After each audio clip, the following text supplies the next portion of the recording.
Oh yeah, there was a recently a news story. I don't know if everyone saw it about the how they're able to create embryos now without sperm or egg. They can create them straight from stem cells. It came out about a week ago. They've created a entity in a lab, and that was mainstream news. Everyone was joking about it on Twitter, but that solves kind of a riddle for me because when I was presented with that tribrid being in a my lab, that pale crawler looking thing, it said it was made for me, and it wasn't a clone of me.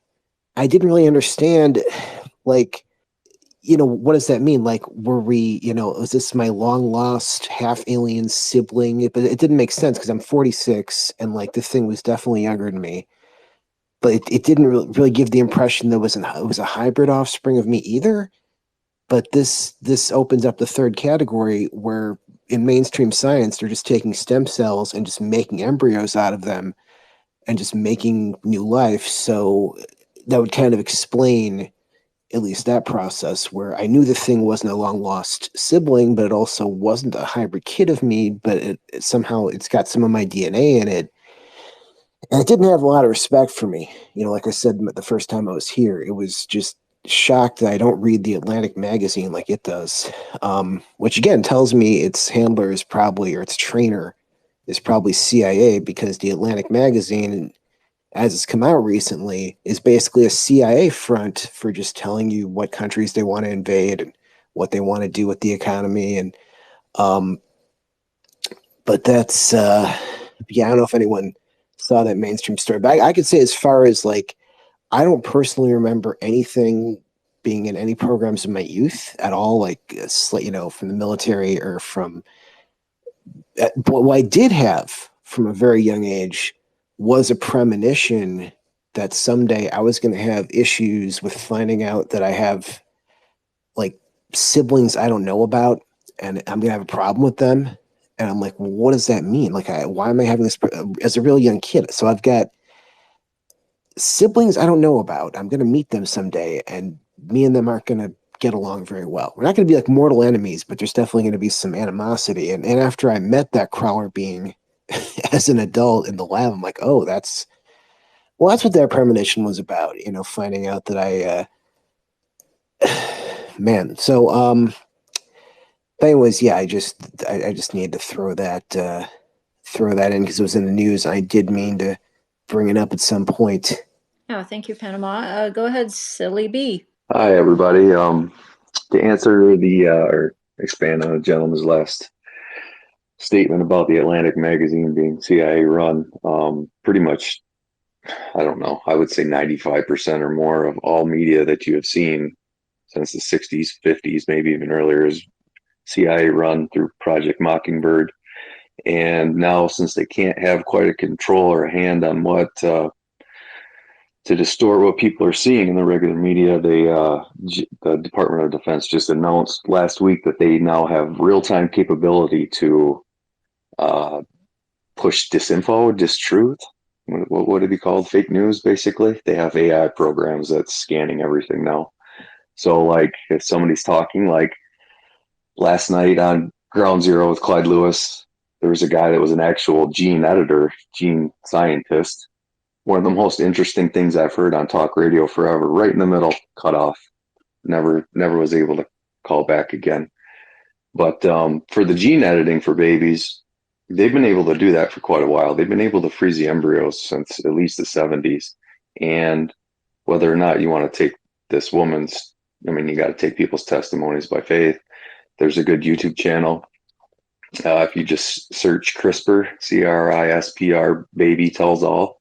That's just a quick or good example of how she said that she was frozen and then adopted out at 2 years old, and she knew later on she could tell that the family didn't look like her, and it was a satanic ritual family, and on and on and on. So I just started listening, so I don't know where exactly we're at in the conversation here, but I just thought I'd throw some of those points in I, there for you guys. yeah, I've had two psychics unsolicited, like good psychics. Like one of them worked for a ghost hunting group in Chicago, and had another one with a good track record unsolicited.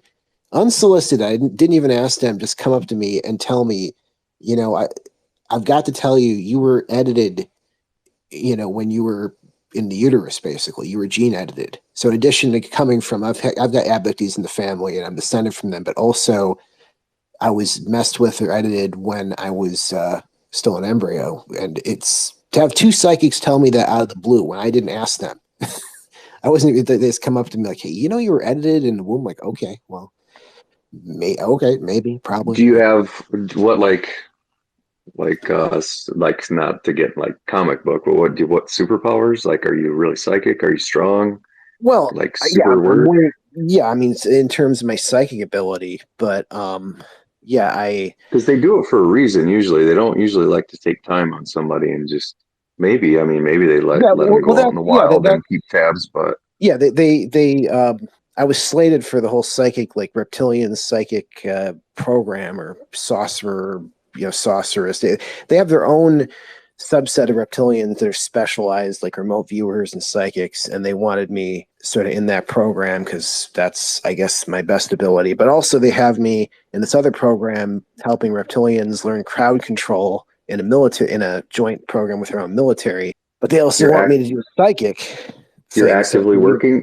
You're actively doing these right now. well, in abductions, yeah, in my lab abductions, I was part of the psychic program, but also part of the program to train reptilians in crowd control, which is a weird mix of, like pick a lane. Like, am I going to do psychic things or am I helping plan crowd control? I guess you can mix the two because I can anticipate. I have the ability to, sense when there's going to be like I'm gonna, if I'm gonna have a near miss car accident, I usually can get a sense of that like a day ahead of time. Like, oh, I've got to be careful.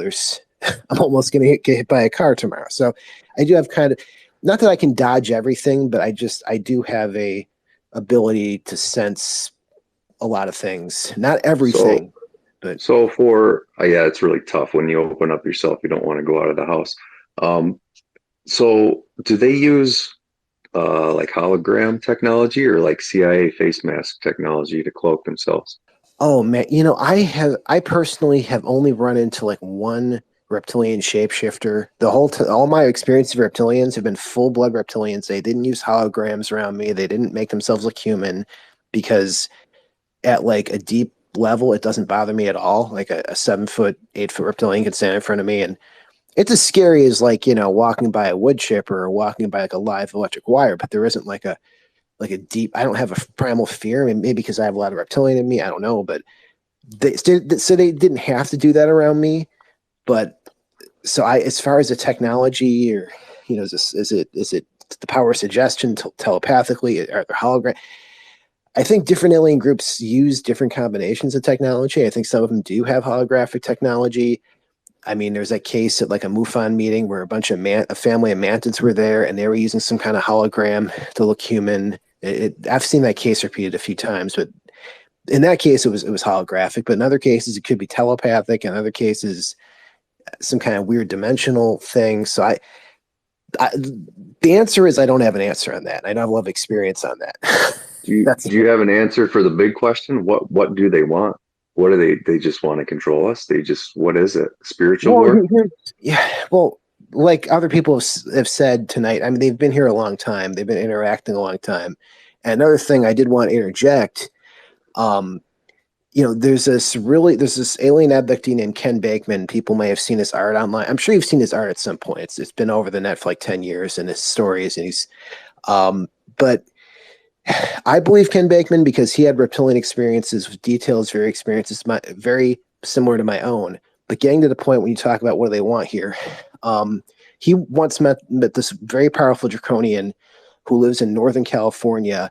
And this draconian was so powerful, he lived on the surface in like a safe house in a remote area, like a ranch house, and he had lots of human underlings. But in his safe house, when he'd lecture his human men, or he had a mannequin dressed like Amelia Earhart, and he'd lecture his men next to this mannequin dressed like Amelia Earhart. And he basically Ken Bakeman finds out it's because Amelia Earhart was a reptilian hybrid. And you might think that sounds crazy, but I thought, okay, if Amelia Earhart was really a reptilian hybrid, then like myself, if she had a lot of reptilian in her, she probably had a really sensitive stomach. So I go researching Amelia Earhart, her stomach, her eating habits, and I find out Amelia Earhart had an incredibly sensitive stomach. The one time she was invited to the White House, she couldn't even eat the food. She's like, "I'm sorry, I have a really sensitive stomach. I can only eat certain things." So to me, that detail kind of confirms why that reptilian had like a mannequin of her dressed up like to honor her and that she was a hybrid. But the point being, we talk about, evil reptilian hybrids and kings and emperors who are part reptilian, like, Alexander the Great, who were kind of negative in a lot of ways. But if you also have people like Amelia Earhart, who were also reptilian hybrids, but contributed a lot to like aviation, well, then you understand why for some alien groups, they wouldn't see themselves as like intruders or holding us back. Because Amelia Earhart was a huge contributor to aviation. Like she was just such she pushed the limits of so many things, but she was also, I believe, a reptilian hybrid, which almost nobody knows. And that's true of other people. There's other like great people in history who are hybrids and people just don't know it. Not to say all significant people were, but some were. And because of that, aliens are going to look at anything they contributed to society and look at that as, well, we have permission to be here because look at how much we've already contributed. And Ken Begman had another experience with another draconian who just went on and on about how ancient Greece and ancient Rome ripped off a lot of their knowledge through trade with Egypt, and Egypt got a lot of their knowledge from the reptilians. So you have Greece and Rome acting like they invented so many things when they literally got it from trading with the Egyptians, and the Egyptians got it from the reptilians, but then the Greeks and Romans acted like they just came up with all these things, and the reptilians are still kind of mad about that, and I don't blame them. But it just goes to show the contributions they make. Sometimes, we end up just plagiarizing it and acting like humans came up with it. Not that aliens came up with all civilization, but they definitely were involved more than people think. How long did it take you to complete your remote viewing training? I wouldn't say I'm a trainer. Like I can remote view. Like I'm pretty good at it, but I haven't trained under. I know there's like specific programs out there, different Yeah, schools of it. yeah.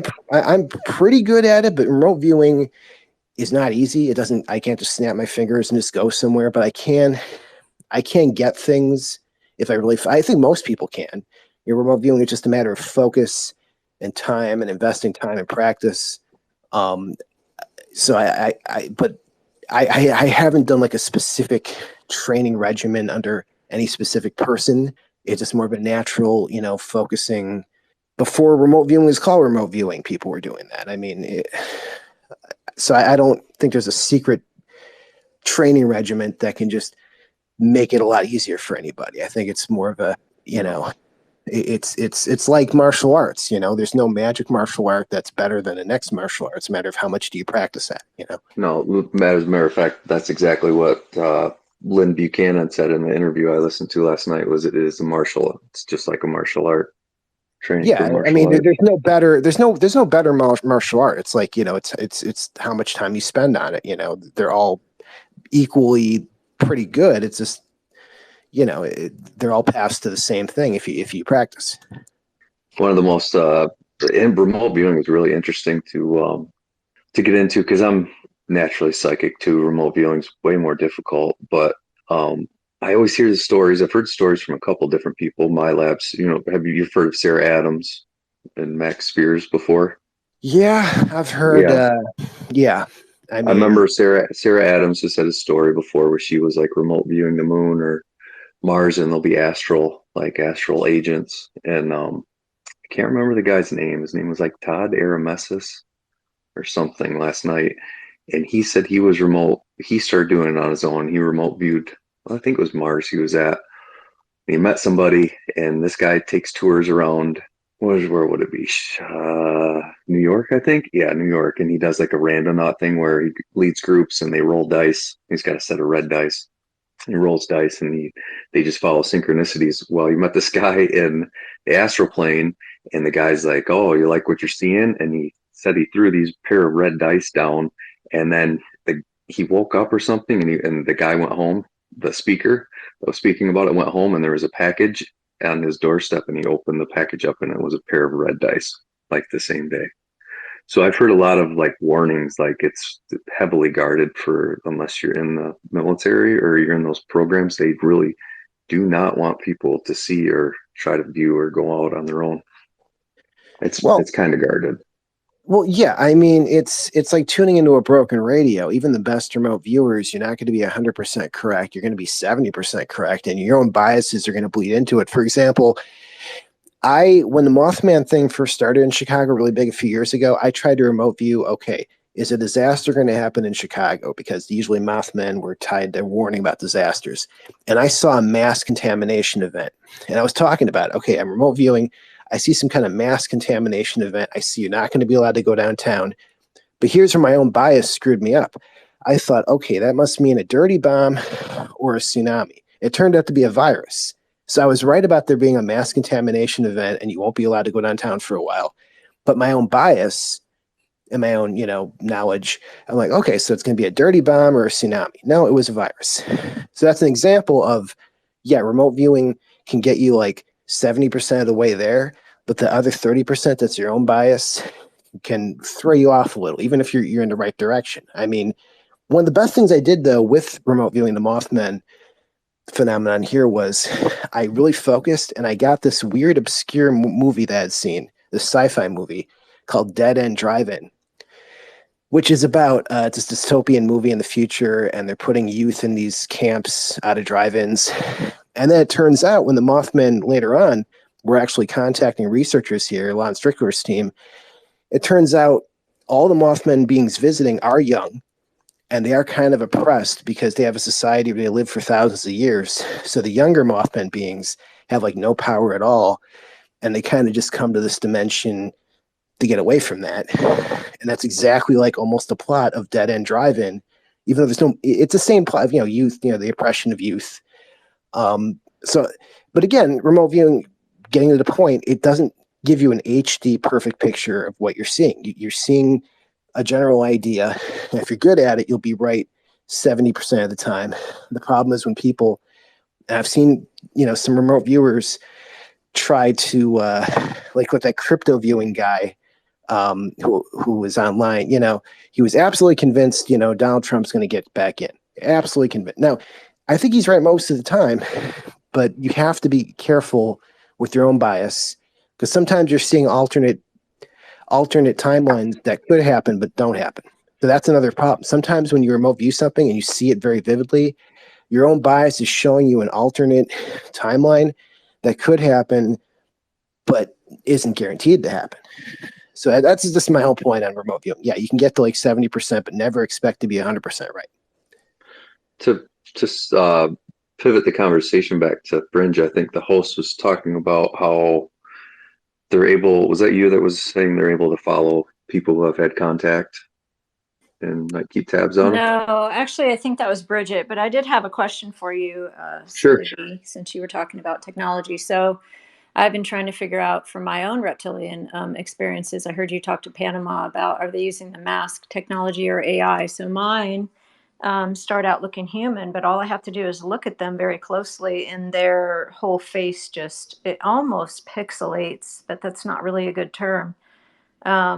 It just kind of devolves into what I'm assuming is their real form. Do you know anything Yeah. about that technology? Well, that's why I asked because when the majority of the interviews and personal experiences I've heard people say, at least online, I've never had the opportunity to talk to people in person about it, but a majority of them say they have a holographic technology, and that's how they like cloak themselves. So you probably were able to see through it, or it was like breaking up a little bit. That's why I asked him if he had any knowledge of it. But there's also a CIA. I don't know if she's a scientist, but her name is Joanna Mendez, and her husband is Tony Mendez, and she's got two TED Talks where she brags about wearing. It was like, I don't know, it would have to be early '90s, wearing a mask technology into the White House, into George Bush's office, and fooling him, pulling it off in front of him, being a completely different person. So I think they probably use a combination of both, but I would assume it's easier for them to just use holographic technology.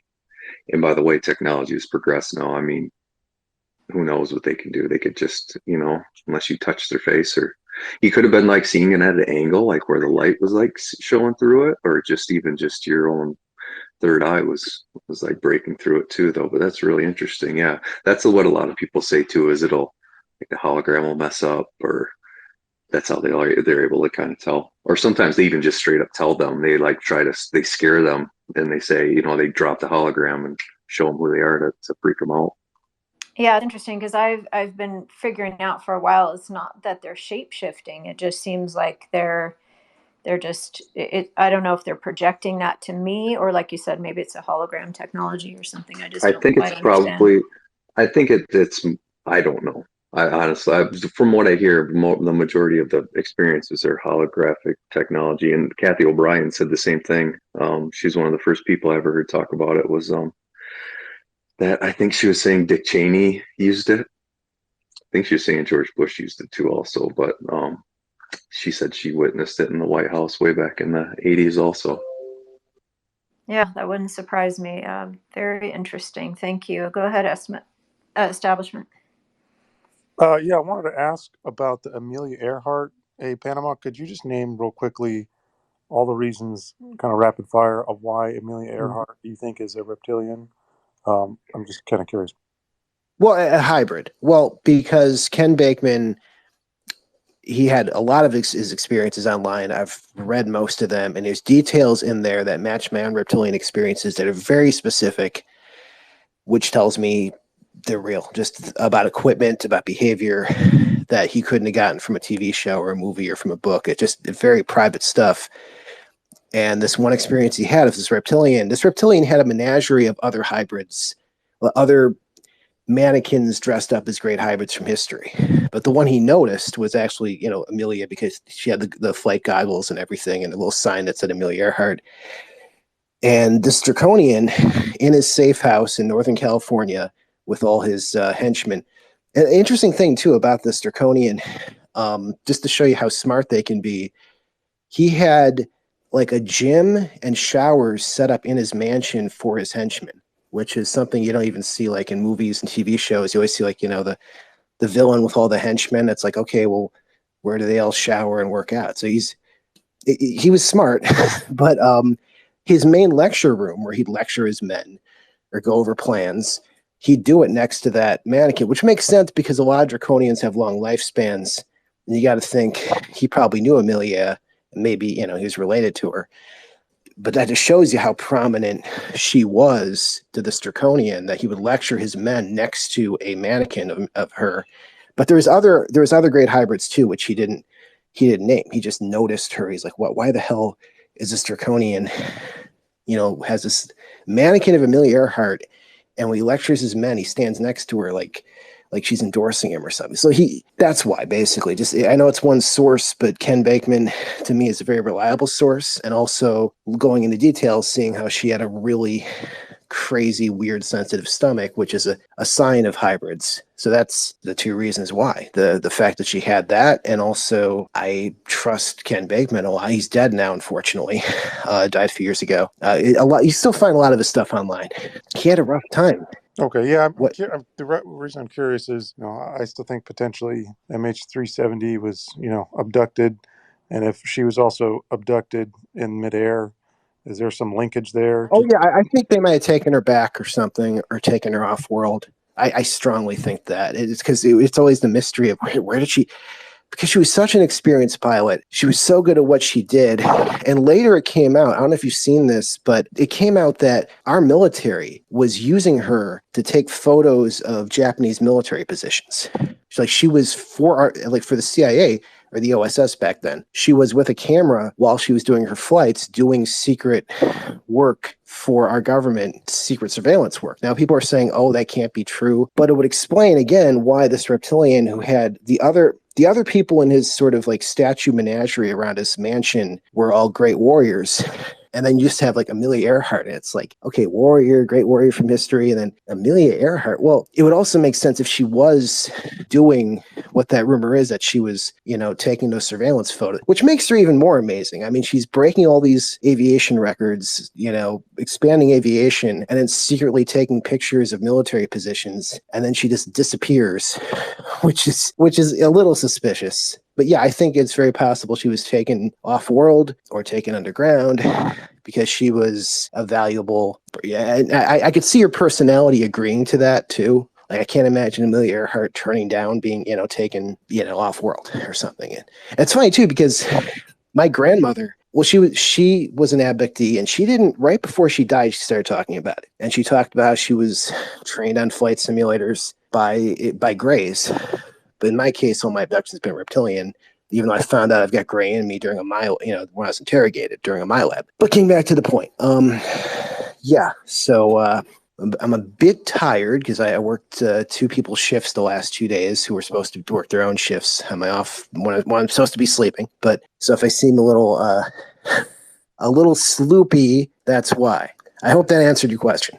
Yeah, no, thanks. I was just, it was just really interesting to hear Amelia Earhart and all this. So, Well, yeah. another one he saw, which was mind blowing, with another draconian. There was this really great Viking warrior who's still legendary to this day, named like Orm or Ormsby. I think his name is Orm, and he's renowned to this day that in a battle he had his leg cut off, and then on the ship they had to amputate his leg. And when he got back to land, as a joke, he hopped over to the edge of the ship and then threw his leg onto the land. And to this day, the family flag from that clan is a leg, as a cut off leg being thrown by an arm. And that just doesn't. And this one draconian said, yeah, he was a hybrid. He was one of ours. And it doesn't make sense that a regular human could lift a ship's mass. That was the legend. He was like so strong he could lift like an entire that part of a ship with the whole thing himself. But also, a human cannot survive that much blood loss back in Viking times. I'm sorry, having your leg cut off almost at the hip, and then as a joke, when you arrive back in land, you're able to hop over to the edge of the ship and throw it and still survive. That's very hybrid, because reptiles can survive more blood loss than mammals can. So I believe that great Viking leader was also, if you look at the legends and look how this draconian said, yeah, he was, a renowned hybrid of ours. It's just another example of a figure in history. I know you can go in like David Icke books and whatnot and say, Alexander the Great was, allegedly fathered by reptilians. At the time, that was the legend. And there's other, great kings, like Charlemagne, and the Merovingians and all that. But there's other people throughout history that aren't even listed who were also, reptilian hybrids. And again, I'm not saying every great figure in history. I'm not saying all of them, but some of them definitely were. And that's one of the reasons the reptilians feel like they have a right to be here, because they were just putting hybrids all over the damn place, Do they have scales? Do these hybrids have do they look like reptilians, like reptiles? They have, well, like I have, for example, I have ichthyosis. So I have, some of my skin looks kind of fish-like, kind of scale. So yeah, a lot of these hybrids do have skin conditions, and some of them do look, a little weird, but they don't all necessarily do, but all of them have something going on physiologically. Like I mean, can you imagine Amelia Earhart was invited to the White House, and the White House has, everything you can, the best chefs in the world. It's like, yeah, I've got to just eat these eggs that I brought. It's like, so yeah, they have, it manifests in different ways, but I've noticed with a lot of reptilian hybrids, including me, stomach sensitivity is like a big one. Yeah, skin conditions. Yeah, scaly skin. With gray hybrids, it's pitch black pupils or pitch black eye. Which I also have because I got gray in me. But it manifests differently in different hybrids. But there's always something off. And body temperature being real low, blood pressure low. There's a litany of weirdness that you can't completely hide it. Even if you're 20% reptilian, there's stuff that's going to be weird or off. So how have you escaped or loosened the control that they've had on you? Like what type of did you actually go into the military? I never had a handler. I never had a military handler. I never had someone who gives me a code word or anything. Yeah, I was always abducted on the reptilian side, and the reptilians are the ones who brought me into the joint programs with the military, but I've never had a human military handler or controller. So that was all out of Chicago, or Well, that area? I was abducted in New Orleans. I was on New Orleans police during Katrina, and I've got video and photo proof of that too. I've provided it on multiple interviews and shows I've gone on. But I've been abducted in Chicago. I've been abducted in New Orleans. So I've been abducted in 2 cities. But where you are isn't really an obstacle to them. People get abducted in New York City. People get abducted. No, I just was wondering if they like operated out of a military base or something. Well, the last base I was taken to in a MyLab, it was not deep underground. It was like a mine that was close to the surface, like a closed down copper mine. And I think as a cover, if you were to look at it from outside, it still looks like a functioning mine. And this one reptilian who took me in his office there, he had like a cup of Starbucks, did he? That someone Was gave that in northern Michigan? No, I believe it was in Wyoming. For some reason, that just came into my head from when I got back. Like, I just got taken to a mine in Wyoming, but it wasn't deep underground. Now, there are deep underground bases, sure, but I'm saying some of these safe houses, some of these bases, or that reptilian I kept talking about with, he's got his mansion ranch house over in Northern California, and he's so powerful, like the local sheriff works for him too. But so he, like, the whole town is basically run by this draconian. He's not really like satanic or doing anything. He was actually helping them run a hybrid breeding program for the military. But the point is, there's safe houses on the surface. There's safe houses close to the surface. There's nondescript buildings that are safe houses. Even the Far Site, they remote viewed some reptilian facilities, and even they saw some of them are just in regular looking buildings on the surface, not always deep underground. So it's hard. It begs a question to say, with other people, just the one person I've heard is Kathy O'Brien. If they're that powerful, I mean, how much do you really think they're in control? They're probably in control of quite a lot, if not almost all of it. I would say not that much, because the last 2 times I was spoken to by the reptilians, they literally had to go behind the military's back in a human U.S. military facility like that, to wait for the military to leave the room or take me out of the room or sort of whisper to me. So they're not running these joint bases of our military. The reptilians aren't running them. I wouldn't necessarily. No, but maybe they could be working for them and they don't even know it. I mean, they don't want to blow their cover, especially if their plan's not completed yet. Well, I think the Greys are more powerful than the Greys have a very polite culture in society, and it makes them appear weak, or it makes them appear dominated by like the reptilians or the other. But it's just how the Greys are as a culture, because that sort of insect type influence and heritage, it makes them overly polite, and that makes them seem weaker than they actually are. Whereas the reptilians, so the Greys aren't. The Greys aren't like just a golem. That's completely different from a golem. You know what a golem was, or is it the same? Well, you mean a golem? I think golem. Yes. Sorry. Yeah.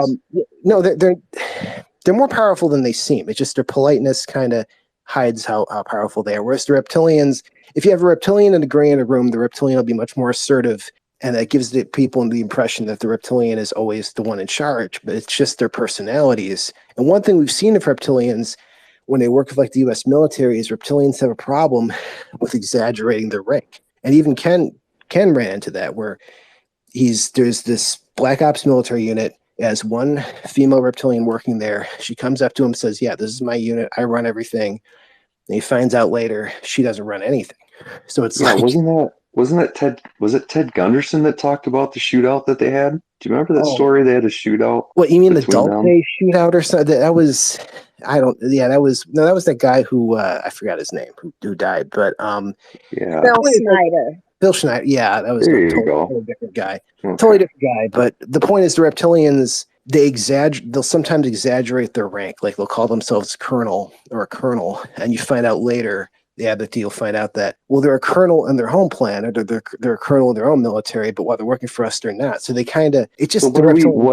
So what is the deal here? Is it like a technology exchange? Is it like a knowledge exchange? What's the back and forth between them? Well, I mean, they're outnumbered by the regular civilian population by, a huge margin. So it's to their benefit. It's like, remember, you've seen Goodfellas, right? Sure. Mhm. Okay, now if you go back into the 19th century and the early 20th century, the Irish mob, the Jewish mob, and the Italian mob used to hate each other and kill each other constantly. But by the time you Right. got to the 40s and the 50s and the 60s, suddenly they're all working together. Even though, for example, if you remember Goodfellas, only Italians could be made, but you had people in their circle who were just as powerful as made guys, even though, like De Niro's character, even though he's Jewish, it's the same thing. You have these different groups that just one generation ago were killing each other, had nothing to do with each other. And then one generation later, they're all working together in the same crews. It's the same So proximity it's and in time. their, so they think it's in their best interest to work together. But what I'm wondering is what are they gaining from each other? Just like working together, like a base?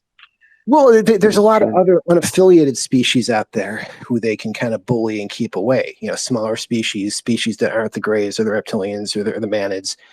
And if you have those groups teamed up, they can sort of create sort of it's kind of like, Google and Microsoft, these big corporations that just muscle everyone else out, and they can pretend to compete, but in a lot of ways they have a symbiotic relationship.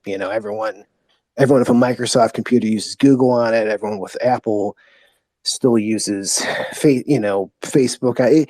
It's the same thing where you have these few big groups, and they collude to push out all the little groups. And that's why there's a lot of aliens whose names and faces we don't even know, because you have these bigger groups who are all kind of, and with our military, all kind of working together because it's advantageous. You can even see this effect in, like, I don't know if you watch modern prison documentaries like 60 Days In or any of that. Like, you see all these racial gangs that used to just, cut each other's throats 20, 30 years ago. Now you see them, even they all work together against people who aren't in the gangs. Most prison gang activity is the different race gangs colluding together against non-gang members, all deciding, what the rules are, what we're smuggling in, what's going on. So you see this at so many levels of society with crime and corporations, where collusion always works better than fighting, and they always end up colluding. So you say they're not like a new visitor, the reptilians. They've been here. They just kind of came back, or they just never left. They've been here since, God, ancient Sumeria, at least, and interacting with our society. That's when they first, really started influencing society. And if you read the ancient Sumerian texts, there's a book called Flying Serpents and Dragons that goes really deep into ancient Sumeria and the reptilians. It's free online too. When the reptilians first landed in Sumeria, the people there were so primitive that they didn't know how to make clay cups to drink out of. Like, they were seeing humans who would run to the river and dunk their faces in the river because they didn't even know how to make clay bowls. They just go drink like a dog from the river. And the reptilians like, okay, we got to at least show them how to make clay bowls to drink out of. And then That is interesting, because for whatever written history that we're allowed to see, it is when it basically starts. That's where they all go back to is Samaria and Ur and yeah, yeah. and So, but I think they thought they were doing the right thing, the reptilians, but they obviously took advantage of the population. And that happened with Native Americans too, and the Mayans and the Aztecs, where the reptilians came down and they brought good things and they brought bad things. They took advantage of the population, but they also, some of that, like, look at the legend of Quetzalcoatl, is a very positive figure. But then you have other figures who are like demanding to eat human hearts. So whereas Quetzalcoatl was like teaching medicine and knowledge, and so you have multiple different reptilian gods just in Central America beyond Sumeria, where some of them are doing good things, some of them are doing bad things. Maybe a century later. So it's a very old phenomenon. And I think the reptilians were involved a lot on primitive Earth or primitive humans because Greys, they need to anesthetize people to handle them. Whereas reptilians can just walk off a ship and walk right up to a primitive human and say, hey, let's start farming. Let's start, mining. And the Greys are, what's funny? Yeah. I think now that you're talking about a little bit, I think reptilians would be what they would call an extraterrestrial, possibly, and the golems would be in no, the one is from another dimension. The Greys came from another dimension, I think. and the reptilians were like in our space. Well, I I guess you could think say. I actually agree with David Jacobs that the Greys have some mantid in them. I don't know how much mantid. I think maybe they're mostly mantid, part mantid, but yeah, it's very old. There's a lot of races here, and they all work. Some of them work together all to their own benefit, even though they all try to undermine each other, behind the Have you scenes at the same time. have you ever talked to or worked with or visited any other dimensions? Anybody working in extra I dimensional areas? Absolutely not. I've never, I mean, I've volunteered to go to that Mothman dimension because they're contacting that one, group I know, the Phantoms and Monsters research group. And I'm like, look, you guys have a portal open to Chicago. You keep coming over here. I'll go over there if you're so damn scared of, because they keep coming, but then they keep complaining about how scary and dangerous humans are. And it's like, okay, well, would one human coming through your portal to your dimension, how dangerous could I be? I'm just one Well, that human. just show we are. That just shows how much power we really have, and people don't realize it. Honestly, Well, no, the Mothman are like a female-dominated, less violent society, so they're not used to the level of violence and the guns and the funny thing too, Mothman, from what they've said, every time they see a male human, they just presume they have a gun hidden on them, and there's a good chance they're going to pull it out and shoot it at them. And I'm sure they have been shot at, but it's like, look, if you're going to come to this dimension and complain how dangerous it is, you're better off just picking a few humans. I'll go. You could check me for weapons, and it's like you want to go see a tiger at the zoo. It's safer than flying to see them in their natural habitat. So it's just a weird thing where they keep coming, but they're also complaining about well, how scary. I can understand it if they're going to South Side Chicago. I'd be scared shitless too. They don't. That's the funny thing. The Mothman I'm they kidding. mostly hang out near O'Hare, and they hang out. They're Evanston now. The last few sightings have been up here in Evanston, and we're pretty low crime up here. So they know where the crime is, and they're going to the low crime areas. So they're definitely not hitting any of the high crime areas at all, not once. So And they there's a seem to ton of know. yeah, They there's a lot know. of spaces to hide through there. There's a ton of abandoned industrial areas and everything else. So Well, I don't know what we could get from them as far as like, I don't know I why. mean, it's okay if they want to visit, but I'd visit there. But I don't know if they're going to like have some grand, huge. Yeah, it's nice they're visiting, but at the same time, they are young. The ones that are visiting, they don't have any political power in their space, so they can't even like open a Isn't trade window or something. So they're just. Yeah, but why would you want to invite them? Isn't that basically just chaos? Really? I I don't mean, know. there's not much They're good that not. comes from them. They're not hostile, the Mothman beings, but they are.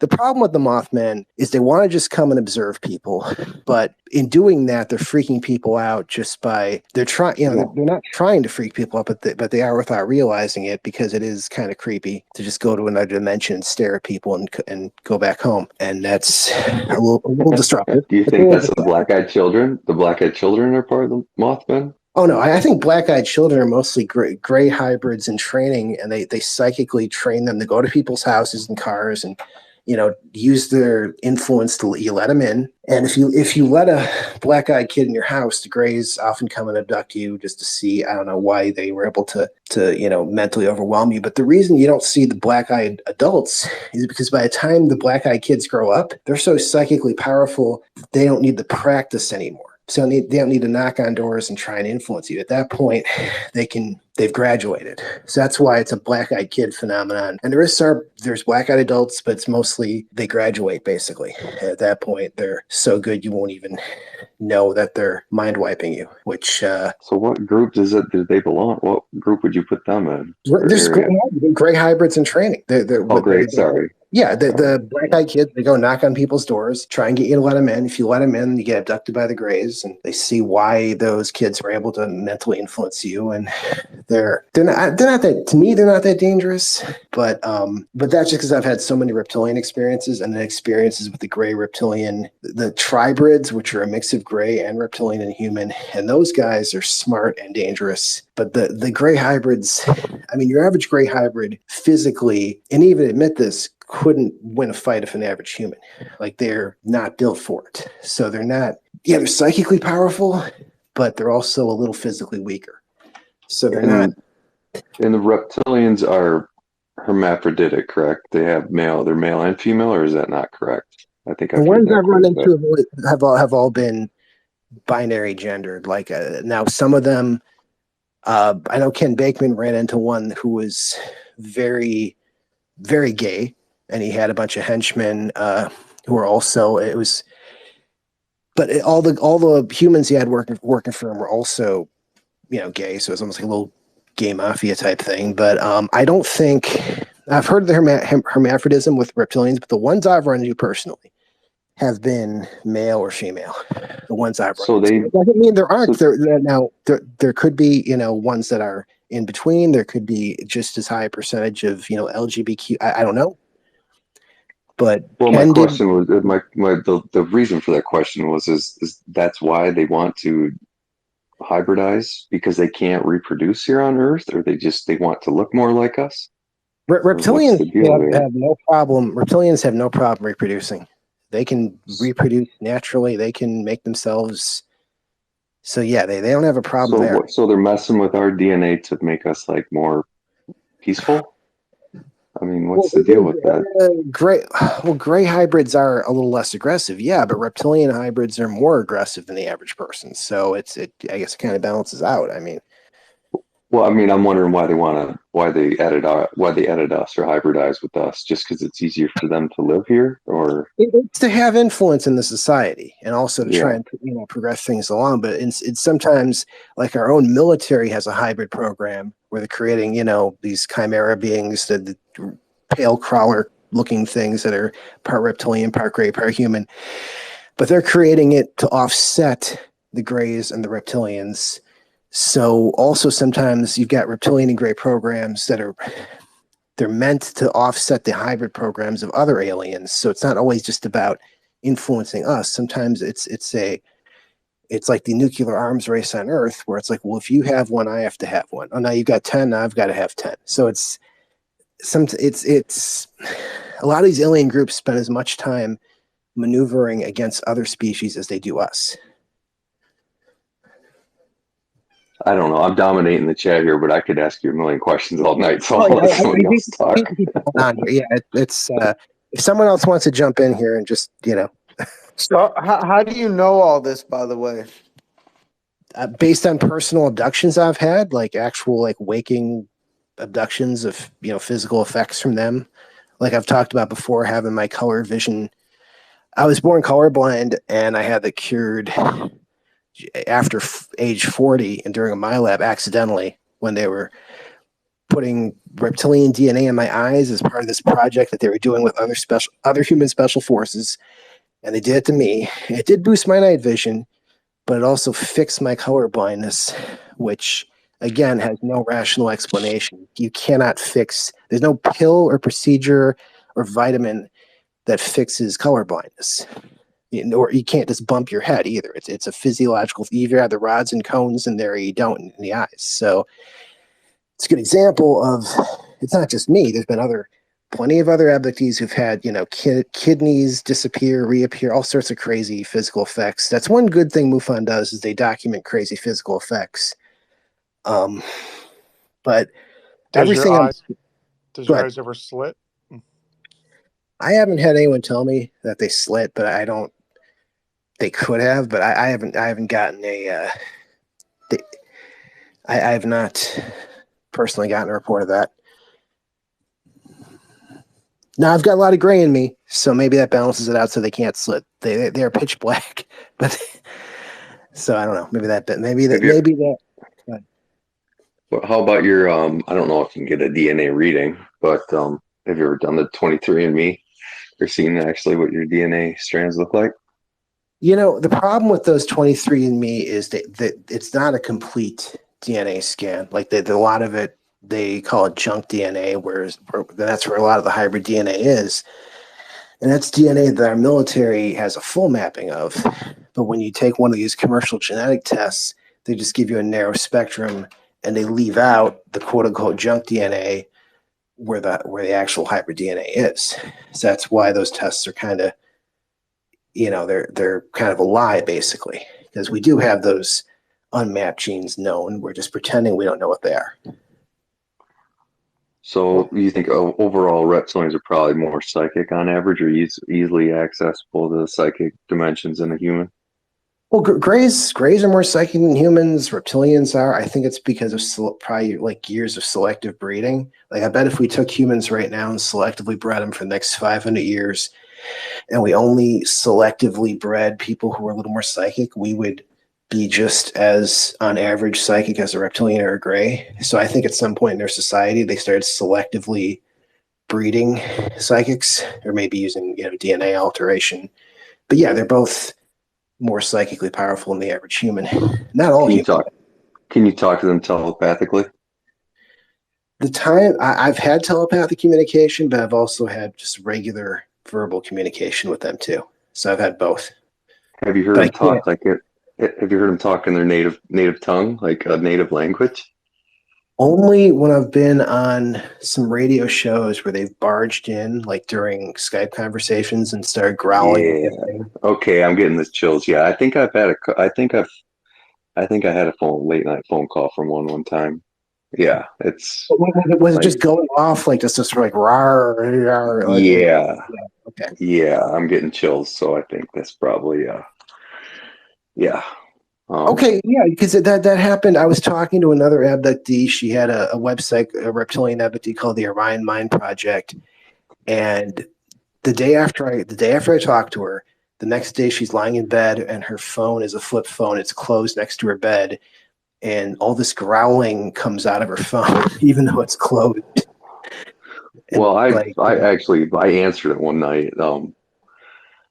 I don't know. I think I heard him a couple times before that, a few years before that, but it just sounds so funny. It was around Christmas time. I was watching, got the Office DVD yeah, and didn't have closed captions on. Closed captioning flew on the TV. It was all garbled. And then literally right at midnight, the phone rang, which is never good if somebody's calling even after wait, like 11. the garbling coincided with the call. Yes, yeah. And it was on a PlayStation that wasn't hooked up to the internet.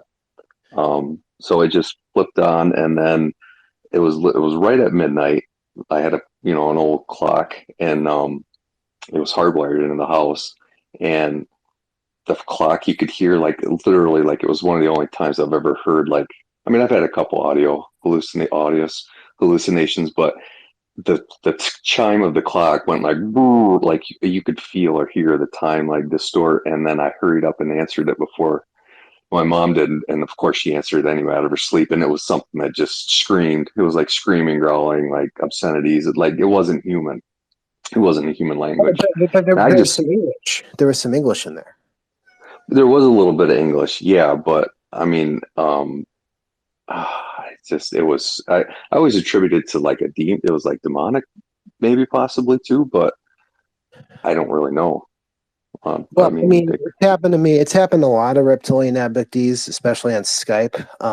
But yeah, they will come in and start growling and hissing. But whenever I was dealing with them in person at the military training, and also they've never growled like to my face or to each other, but over the phone, that yeah, that's happened to me twice. But and again, it wasn't directed at me. In fact, the first time it happened, I was on a Daniel Ott show, and when they growled, they the way they relayed it, the growl didn't come through my earpiece. So they directed the growl at the host because he made a joke about shooting reptilians, and they just let this really loud, deep growl into the in the conversation, and I didn't hear it in my earpiece at all. And in fact, when I heard the host react, I thought, okay, someone in chat is claiming to be a reptilian. I'm like, okay, whatever. And I go home and I listen to it, and Daniel Ott's producer had made like a separate wave file of the incident, and I'm like, holy because it was so deep, it was so vivid, and everyone, and of course, skeptics are like, oh, you took that from a movie or a TV show, and I'm like, I didn't even hear it on my phone. I didn't even hear the damn till afterwards. So I want to ask for repeatability of the other abductees here that are on the space. Have they also had the reptilian voices on phones? Not me. yeah. I've heard it I heard it in I don't know if it was a reptilian or not. I would always attribute it to like a demonic, but 3 summers in a row, same night, 97, Yeah, 98, 99, yeah, coming from the woods. and they would 3:33 a.m. right in 2011. They would At 3:33 a.m., they would send me a voicemail notification, but then I go and check the voicemail and it was empty. And they did this for like 2 months. And at the end of it, I had this huge reptilian appear in my room in this robe that was, it had like black and red paisley symbols on it, like this wizard's robe. But this reptilian was huge. This thing was like the size of a refrigerator, like one of the biggest reptilians I've ever seen. But he didn't take his hood off, and all I remember was like he had just dropped me off in the bed after an abduction. I don't remember the abduction, but after that, the 3:33 a.m. voicemails they stopped, but they're always blank. There's never anything on them. But the Isn't that growling, interesting? Yeah, they always do. Time has, I don't know what to put my finger on it. Time has something, whatever it is, the portals in it, the way, I don't know. Time does have something to do with the abductions, and in the nighttime, maybe it's easier for them to move around. I don't know, but well, talking to Joe Montaldo, that one researcher, he's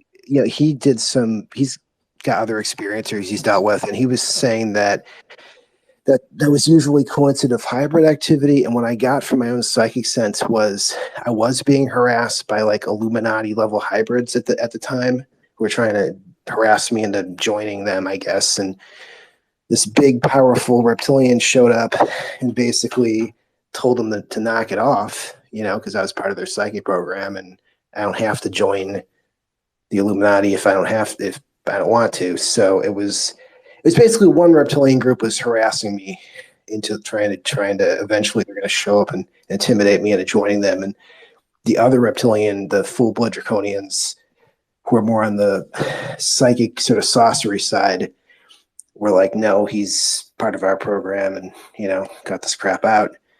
And because that can happen where the reptilians, you can have multiple groups, sometimes fight over an abductee, not necessarily fight where they're, injuring each other, but just more disagreement of who I belong to. Because from the vibes that I get from the entirety of the reptilian group is that it's not benevolent. Like, they're not good. Have you ever met anything or saw anything good come out of them or do anything productive for humanity or even their own race? I mean, I guess they're all about themselves, so I guess that's a relative term.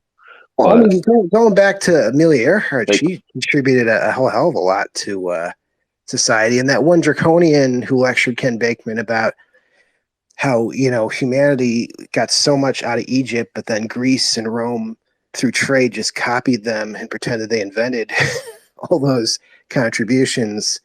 So they have an example of an albino draconian, like a ruling albino draconian, having this absolute fit that they contributed so much to us, and then Greece and Rome just wrote them out of the history books after stealing from Egypt after the reptilians gave all that stuff to Egypt. So I think I don't, they have contributed positive things. They've done negative things too. They've taken advantage of the population, just like when first world countries colonize and mess with third world countries, and they always think they're doing the right thing. It's the same sort of relationship, that classic, like the Avatar movies, which are very dumbed down, but so no, I have I gotten a negative impression, even from the ones that like that albino female who that sort of sorceress type who joked about eating me. I didn't get a negative impression from her. I mean, I got an impression she likes to joke. She has kind of a dry sense of humor, but I've never run into a reptilian that I've gotten a demonic, evil energy from. Now I haven't gotten like a warm, loving energy necessarily, but I haven't seen any human sacrifice or torture, or I mean, they let me be tortured by interrogated by the military just to see if I'd hold up, but I haven't seen like the anything satanic or explicitly. so you Evil. don't think they're more along than a Nephilim line? They're their own, like, you don't think they're maybe of like fallen angel DNA, Nephilim DNA, or any lines like that? Because you talked about Charlemagne and the Merovingians, and they think that is probably Nephilim DNA. in I that don't believe 13th there's such a bloodline. thing. I don't believe there's such a thing as like demonic or evil DNA. I don't think you can make evil DNA even in a lab. Like you can't make evil in a laboratory. So I don't think it's possible to make something that's quote unquote naturally evil. That just doesn't make. You can't make something that's naturally good either. I mean, it's not how good and evil work. It's like a conscious choice thing. So I I yeah, I don't believe it's possible to make good or evil DNA. Mass a question. Why would they be coming around, sneaking around, doing all this sneaky stuff if they're good? If you're doing something good, why do you need to sneak around? Um, well, I mean, the percentage of humans who are hybrids or have hybrid blood, it's not, or have a lot of hybrid blood, or more than the average person, is pretty small.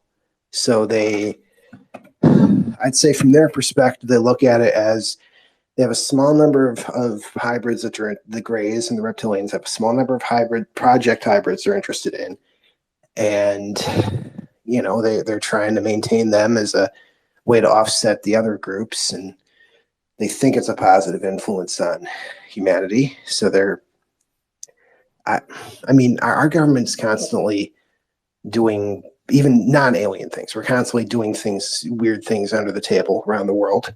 I mean, we're still right now we're still fighting. Yeah, but they're not doing good things under the table. So that's what I'm saying. If these aliens are going around, sneaking around, abducting, putting chips in people, doing all types of crazy stuff to us, why would, in like a logical perspective, why would us as people think that they're good?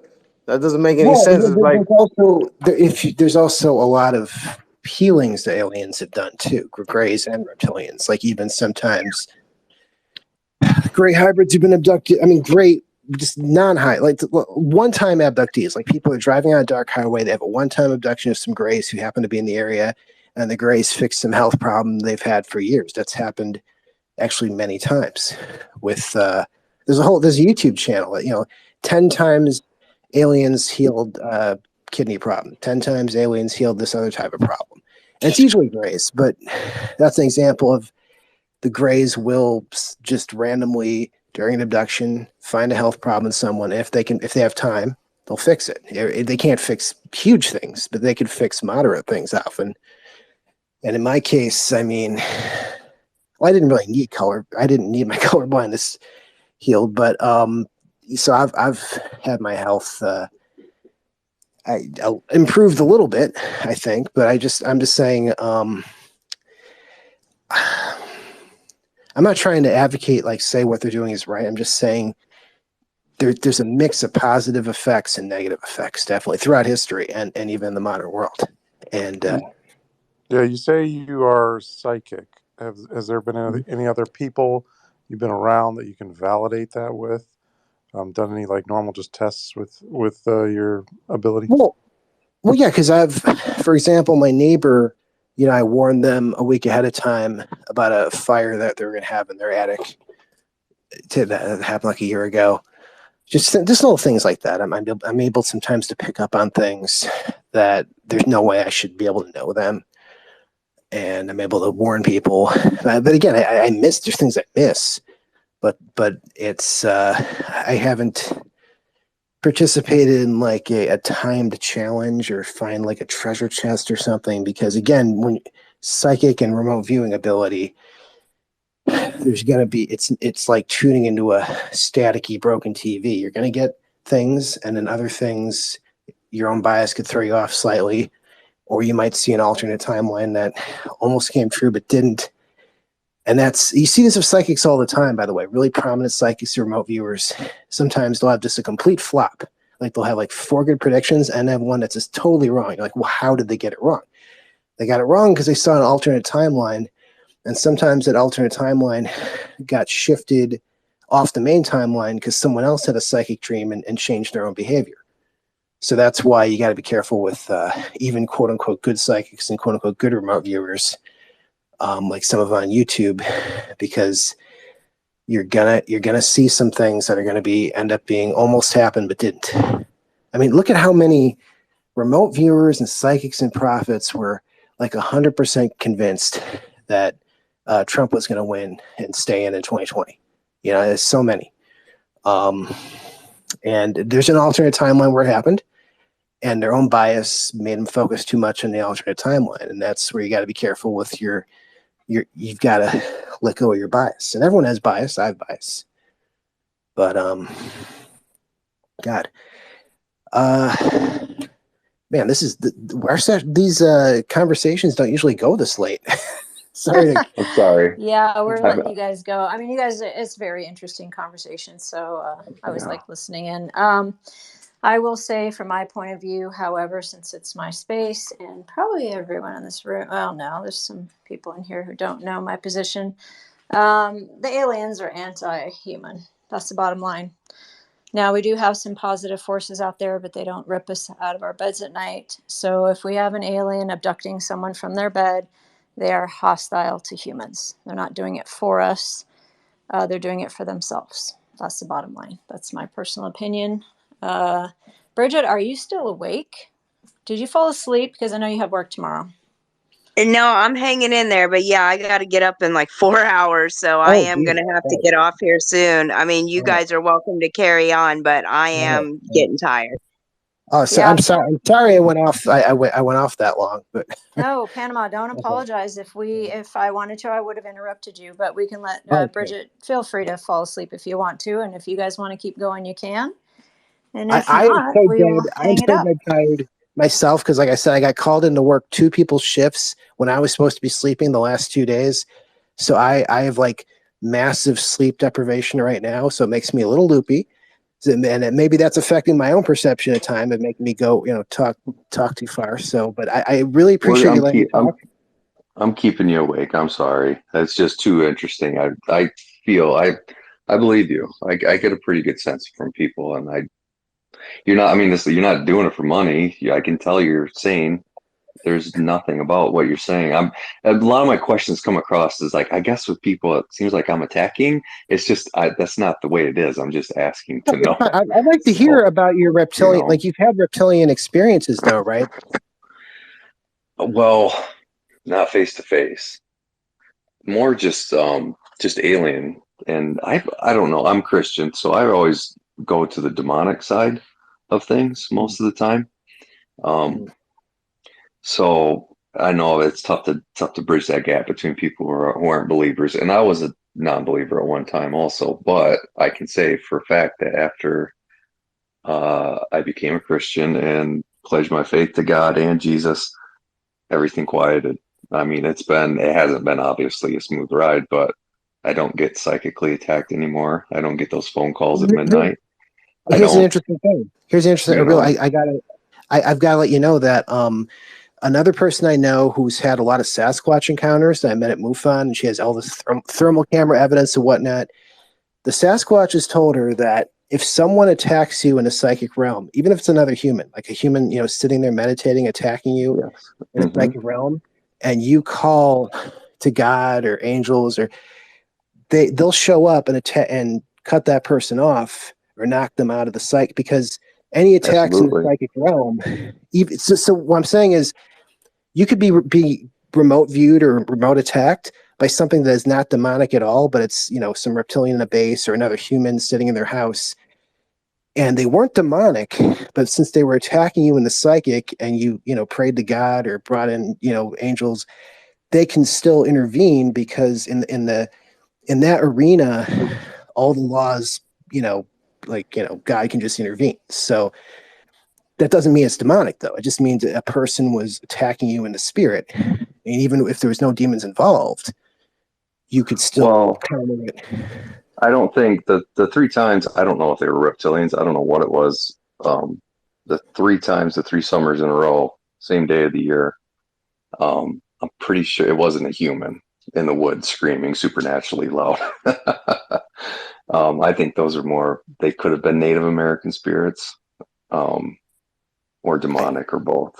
I think it was just my opinion is probably right, because I had a reptilian group trying to intimidate me the exact same way, and I had to have this other reptilian group I was working with come to cut them off, and basically say, no, he's working with us. He's not. You guys aren't going to bully him into working with you. So yeah, you were definitely I would definitely look into your memories or look into your see if you Hey, remember any. Panama, I have a Yeah, question.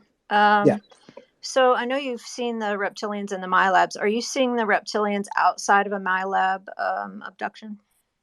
yeah. I've had like that experience where that female reptilian joked about eating me.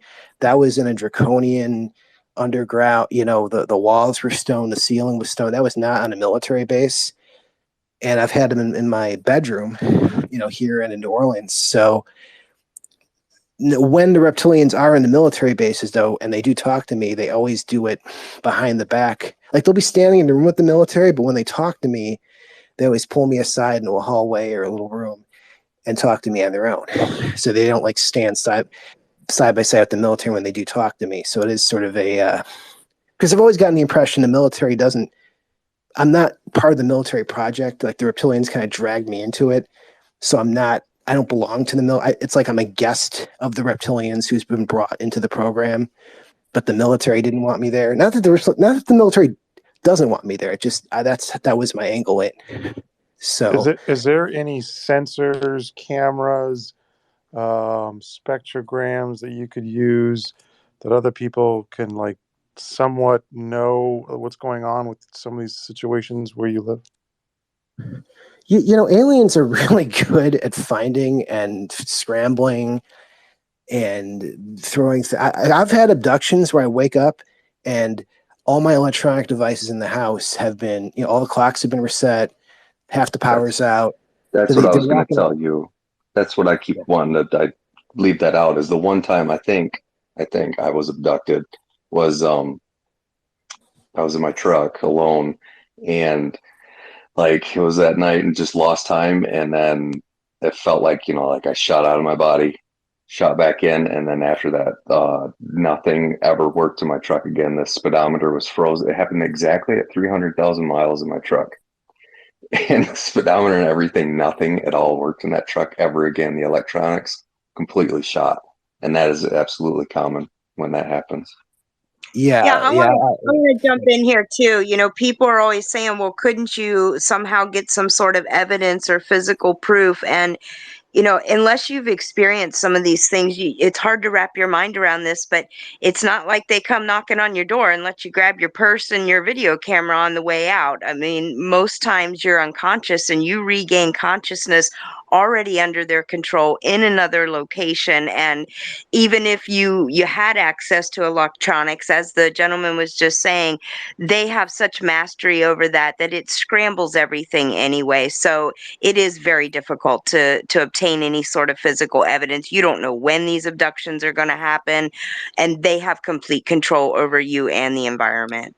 Yeah, but Oh yeah, friendship puts a I had the freakiest experience where I had a dream that human military came into my house, or like human, spec ops or whatever, and we're doing something on my computer, and I wake up and my laptop lid is closed. I never close my laptop lid. It's firm, it's not loose at all. And in the dream, they had this specialized hacking deck, and I had to go look up online specialized hacking decks. Like, are there little computers that look kind of like weird hacking? Yeah, they're special. They call them cyber decks. People make them out of Raspberry Pis, and that's what I didn't even know they existed till I saw it. But I saw it while sleeping, even though I never opened my eyes. And I wake up, and they deliberately closed my laptop lid to let me know they were there, even though I saw it in my dream. They did that too. So it's like I was remote viewing them while sleeping in my dream, coming in my house. But anyways, yeah.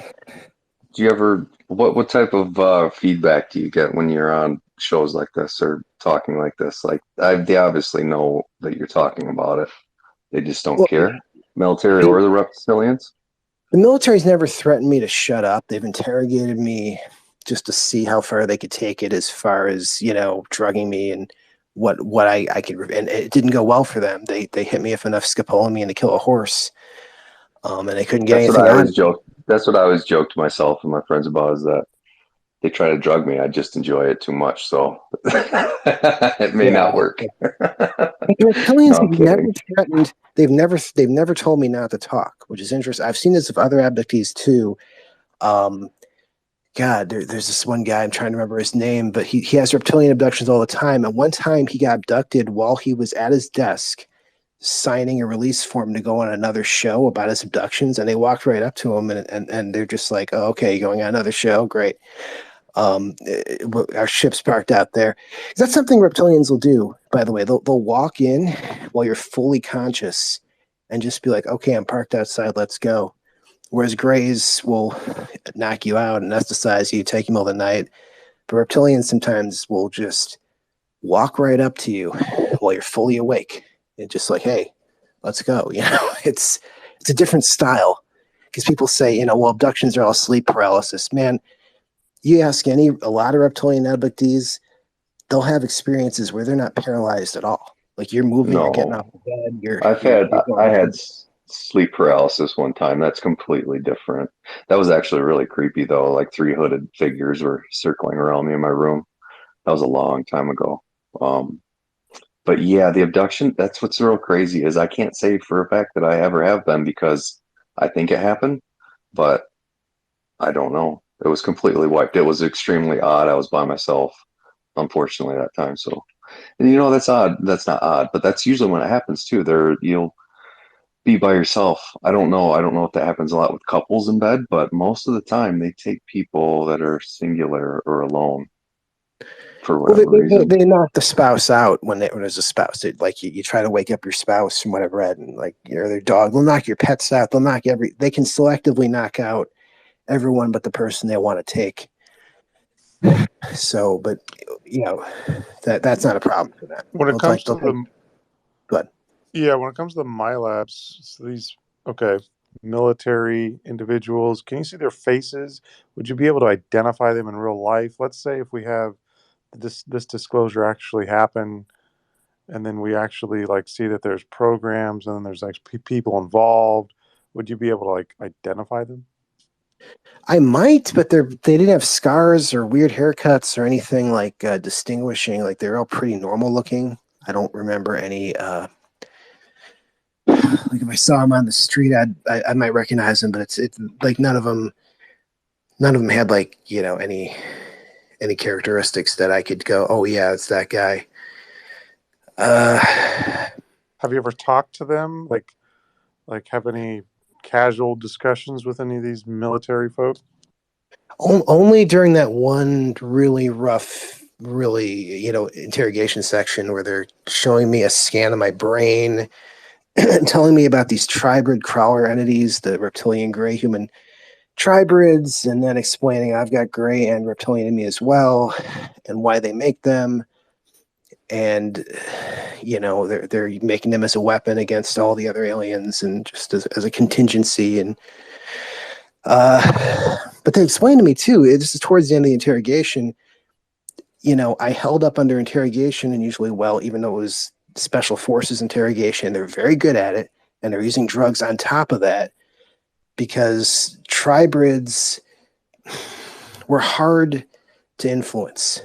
I've got reptilian gray human, and for some reason we have a very stable neurology in terms of it's hard to flip us, it's hard to dissociate us, it's hard to we're just very stubborn because of the way we're built. And they like that too, because if they're making these things in the lab, they don't want them to get picked up by the reptilians or the grays and flipped and turned into double agents. And it's hard because they're very now this is a double-edged sword, because eventually these entities, like every bad sci-fi trope, are going to end up probably overthrowing the government because they're very smart and very.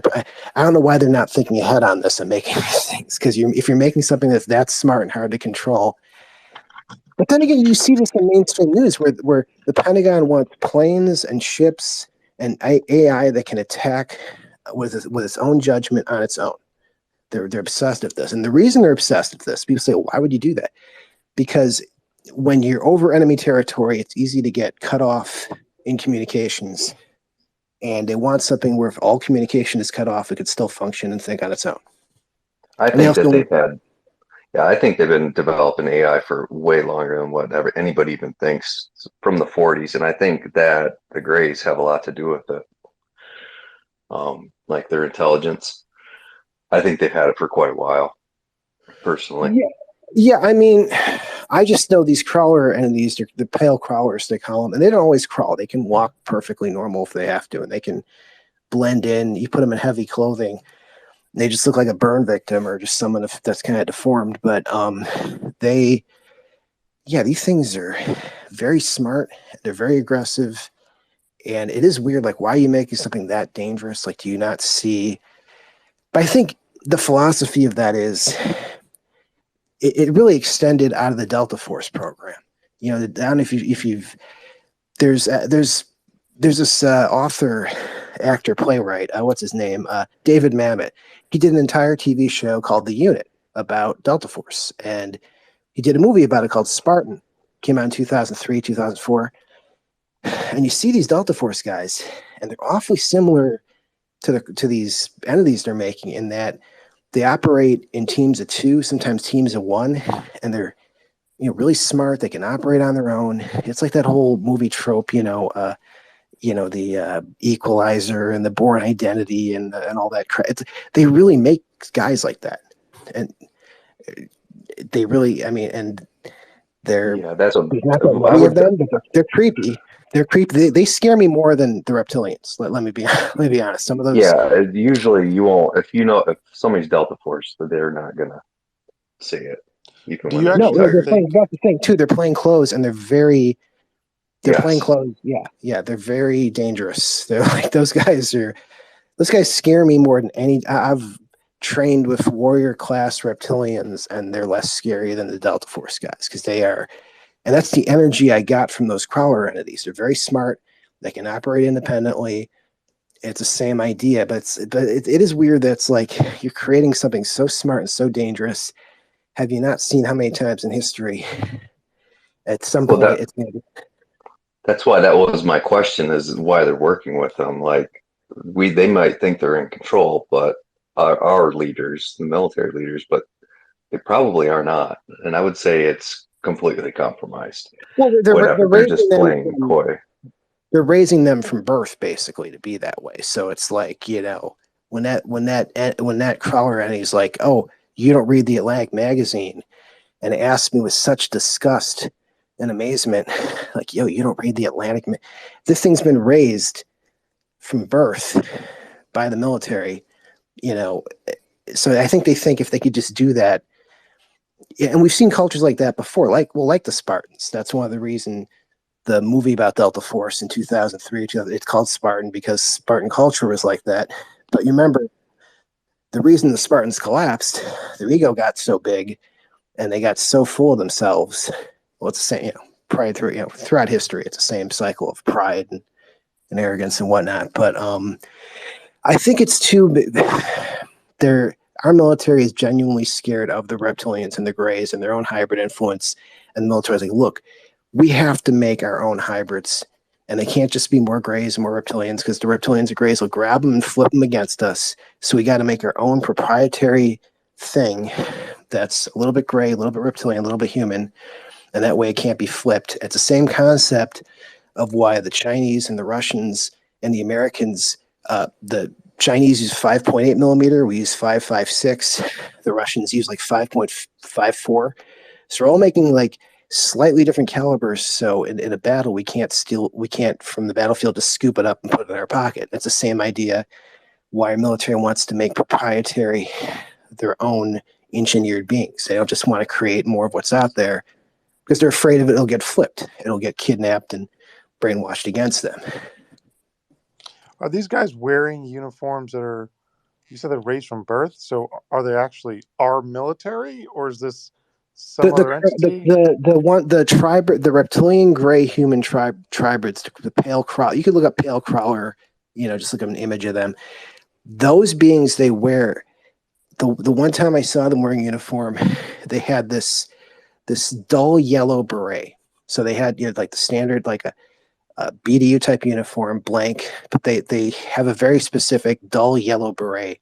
I've never seen another unit wear a dull like a dull. So it's maybe they chose the color because all the other colors are taken. Like the Air Force has blue and the Green Berets have. I don't know. Maybe it was the only color left.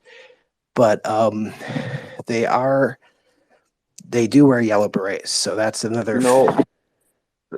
I don't have a lot of experience in this area, but do you think the pale crawlers could account for a lot of dogman sightings or dogman sightings? Well, that's a That totally sounds different being. That's a natural being that's been there okay. for tens of thousands, of hundreds of thousands of years. And those, they don't like you. I mean, there's a lot of cases of crawlers and dogmen like fighting each other. And, you know, I know dogmen and Bigfoot fight too, but it's usually not to the death. But there's all these, you look at cases of dogmen just murdering crawlers. They do not like, because they know they're engineered and they know they're being dropped off by the military. So obviously the dogmen are going to just hate that. You know, if you're a dogman, you got a territory and some helicopters coming at night dropping off engineered beings, you're you're not, their territorial is Do the reptilians have interdimensional capability? Can they travel like Sasquatch in and out, or all these just beings. in? All these beings have portal technology. Some of it's artificial, some of it's natural. I don't like this. The Mothman beings that we're visiting and talking to, you know, Lon Strickler said they're using artificial portals from there with technology, but so some of it's artificial and some of it's natural. Like there's certain areas where they're just a natural portal, and that's where the cryptids use. But Yes. then there's artificial portals, which are totally, you know, like technologically made. So it's hard to tell when you see, you know, there's both. That's what I'm saying. Yeah, that's actually what the last. I think that's pretty much the last supernatural encounter or experience I had was 2017. I was on the beach, Lake Michigan. It was full of people looking towards Chicago. I was on the east side of Lake Michigan, in Michigan, Grand Haven, and I just happened to look up to the sky and I saw the square look like a translucent square, you know, outlined, and it slowly turned and opened. Nothing came out of it, but it was slowly turning and opening. And I went to two girls that were sitting next to me, and I said, I pointed up to the sky and said, "Do you see that?" You know, not describing it, so I could know I wasn't just seeing That's at something. the height. That's at the And height of the Mothman. Mothman, and then a lot of them were being seen near the beach there in Chicago. So that yeah, could have but been what one of was the. well, it was right in the direction of Chicago. It was way up. I don't know. I was tough to tell you know, how high in the sky, how far away it was, but it was definitely over Chicago, near Chicago. And then and I was looking around on the beach. The beach was full of it. It was at least 3,000 people, if not more, on the beach. And from what I could tell, nobody else that was seeing this, except for the two people I pointed it out to. And then it just slowly closed back up. Yeah, So I don't know if that's they were so funny testing. too, because when I Yeah. tried to remote view the Mothman activity, I actually saw one of them going to a docked boat in Lake Michigan and going through the window to you know, use the internet on their computer. And, no, You wanted to see if the Cubs won? You well, wanted to here's see the if the thing. Cubs won? Here's the thing. The Mothman, they've admitted they do use they've gone on and used our internet, and that's how they've Well, managed to absolutely. hit. Well, Where do you think CERN? Where do you think where the internet was born? In CERN, near CERN, well, no, in that's Switzerland. how they found Lon Strickler, the guy who was doing all the research in Chicago and had all the teams with the cameras and, you know, checking all locations, and that's And how they. Fermi Lab is there also, which is a mini CERN that people don't talk about or like care about for some reason. But Fermi Lab is a miniature CERN, and it's been going since at least the 80s. I don't know when it was founded, but it's been going forever. And I for whatever reason, psychically, my intuition has always made me think it has something to do with what I saw had to do with Fermi Lab at that point. I don't know why. It just for all the talk Well, around CERN from at what that the time, I guess Mothman maybe. have But said, from what the beings have said, it's their technology on their side of the dimension that's opening it up. So they're not relying on us to open the port. They've got some kind of technology, and it's technology. It's not natural. It's not magic. It's some kind of technology that's ripping open that dimension so they can come here, and yeah, then, you know, once they're here, some of them have learned reading English to a certain extent over the. talk more about. I cut you off. Talk more about the that boat experience, if you have anything more I about that. was That's actually I really was remote interesting. viewing. This was, but here's what's interesting. I was remote viewing the Mothman activity, and I saw this vividly. Saw this Mothman going it was a double decker boat, and it saw Like a a ferry. computer. It was a personal. It wasn't a big Oh, yacht. It was more of okay. a like a double decker, a small, yacht. Okay. And it was empty, but there was like a laptop sitting on the second floor, and I saw this Mothman crawl through the window and go on the internet. And you can go ahead and laugh at this, but I specifically saw it was using Bing search, and it was using Bing search because at the time there was billboards everywhere, and even they've seen the billboards for Bing, and they were using Bing to look at tourist landmarks in Chicago. And then shortly after that, you started seeing the Mothman beings were specifically hitting all the big tourist landmarks systematically. Like one day they'd appear at the fountain, one day they'd appear at the library, one day they'd so it was clear that at some level the Mothman had a map, or they had looked up where all the big tourist locations were, the landmarks. And I had seen the genesis of this being going through the window, seeing it on a computer, and this going on a computer and using Bing because they had seen the billboards for Bing, and some of them can read English. They've studied it because they've been coming into our dimension for thousands of years. And by the way, the Mothman said they've been visiting us for a while, for a long time. They used to visit the Native Americans. They were called Thunderbirds. But anyways, That's what I think I heard. That's the things I would figure in the woods were Thunderbirds. Was a Thunderbird. The very last time it sounded like it was like a drum that was following the creek bed. And my friend and I went out to feed his dog. It was like, I don't know, it was past midnight.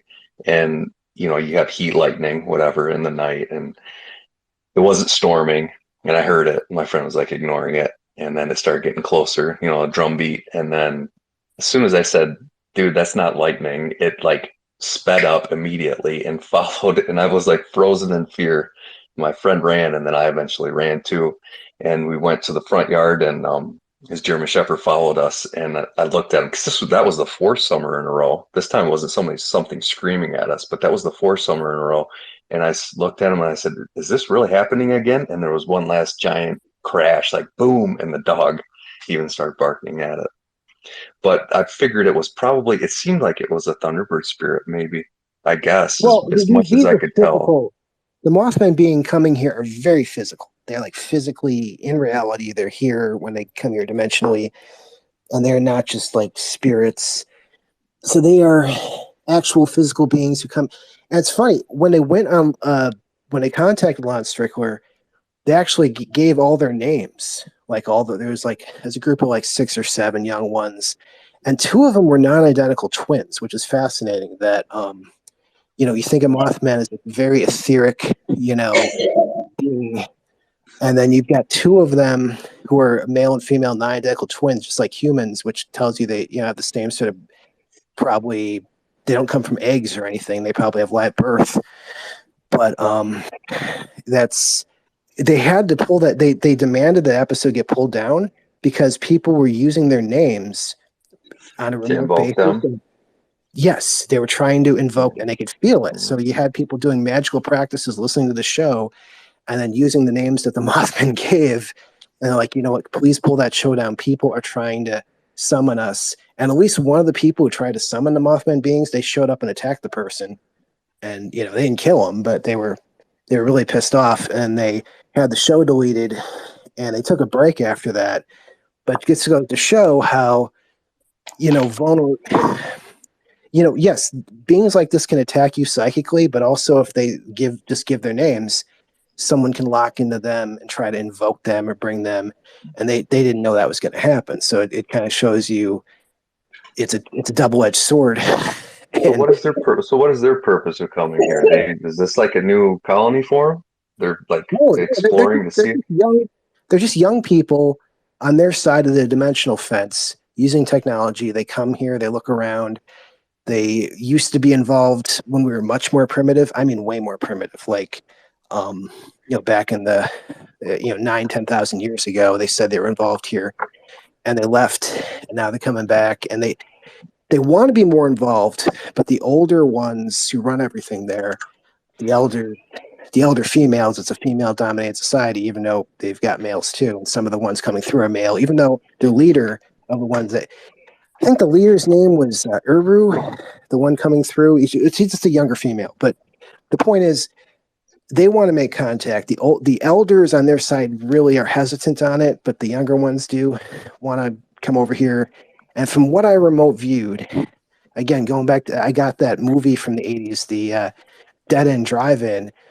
The youth in their dimension, because they have such long lifespans, the youth are really disenfranchised, even more in the youth here, because your average Mothman's 3,000-4,000 years old. So if you're a Mothman and you're young, you feel just completely like disempowered. So they open up these artificial portals and they come here, just look around, and it's sort of a getaway type. But it's not some like nefarious plan. And they're less aggressive than we are anyway. So they're not coming here with weapons or anything, and they're not bringing ships. So they're just, the next neighbor over dimensionally, one of the neighbors, and they're just coming over. What I got remote viewing their dimension is that they can teach us. The biggest thing they can teach us, believe it or not, is the way they organize their society. Is they've really figured out housing. Like the way they house themselves are in these big, almost brutalist Soviet-style, like round housing buildings that have everything in them, like a mini city. Like a honeycomb. Yeah. Yeah. Like downtown. Yeah. What's the name that building that looks like a honeycomb? Yeah. Yeah. That's. I just psychically got that from you. I just pulled that out of the ether there. I cannot. Yeah. I literally went. By the way, I've tweeted people like that honeycomb. I saw that as influenced by the Mothman beings. Mm. So wait, you got like a psychic thing? Yeah. Wow. I'm really psychic.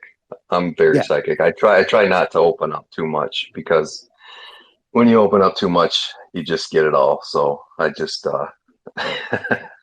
you got to be careful sometimes. It's tough to turn it off and on, but yeah. Well, yeah, that's what I saw. The thing they can offer humanity is literally the way they organize their society, which is to have these all-in-one buildings. They're like mini towns that, we talk about how are we supposed to house people? What are you supposed to do about the out-of-control housing and commuting? Well, you have buildings where it's essentially everything in one.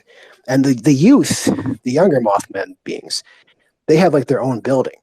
And they literally sit around their own building saying, let's go visit the Earth dimension. Let's just go. We haven't been there in a while. Let's go check it out. I mean, we don't have any political power here. We don't, it's like, so it's basically having this very entrenched old guard of older. A lot of it too is because they're a less violent society, so they still have royalty. They don't have democracy there at all. So they're a little interested in that too, because they're stuck with this old royal system of, multi-thousand-year-old females that run everything. And it's kind of dull.